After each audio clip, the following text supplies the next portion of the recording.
My dear children, in this module, we are going to study the differences between revenue reserves and capital reserves.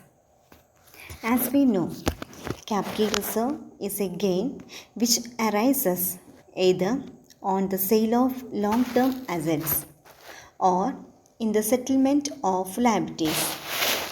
The transaction is of capital nature, then capital reserve acts as an accounting mechanism for conserving profits. Then next one is revenue receipts or revenue reserves. The reserves are created out of the revenue profit is known as revenue reserves, which are usually distributable profits. In other words, it is the profit which has been withheld from paying dividend out of the total distributable profits. The various examples of reserve receipts are revenue reserves are general reserve, dividend equalization reserve, debenture redemption reserve, and retained earnings. In the case of revenue reserves, it is created out of the revenue profits, but capital reserves are created out of the capital profit.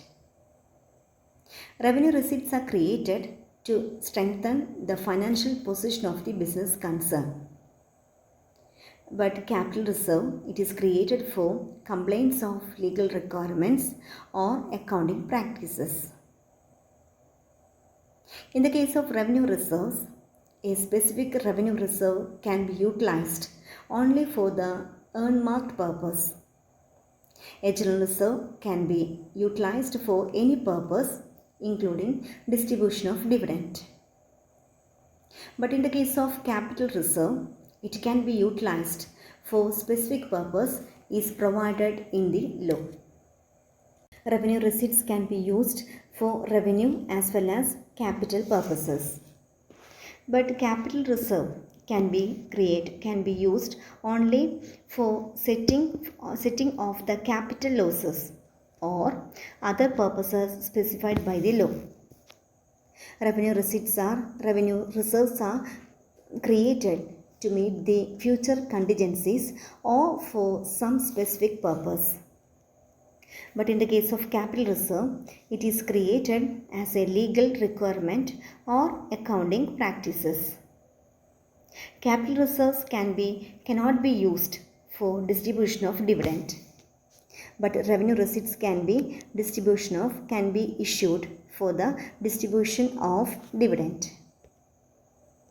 Next, we are going to differentiate the term provision and reserves.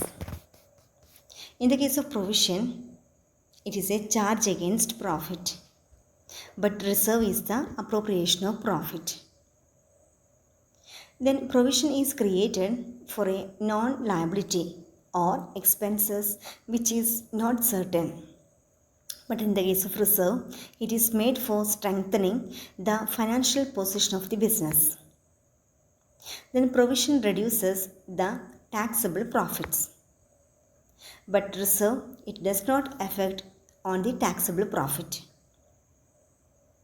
Then in the case of presentation in the balance sheet of provision, first method is by way of deduction from the asset. For example, if there is any debtors of rupees 60,000, then provision created for doubtful debts is 10,000. The net amount equal to 60,000 minus 10,000, 50,000. This is the method of deduction from the concerned asset.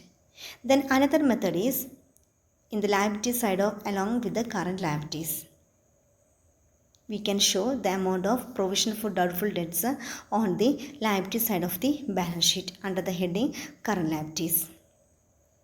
But in the case of reserve, it is shown on the liability side of the capital. Then next element of compulsion. In the case of provision, it must be made even if there are no profits. But in the case of reserve cannot be created unless there are profits. Then provisions cannot be used for dividend distribution.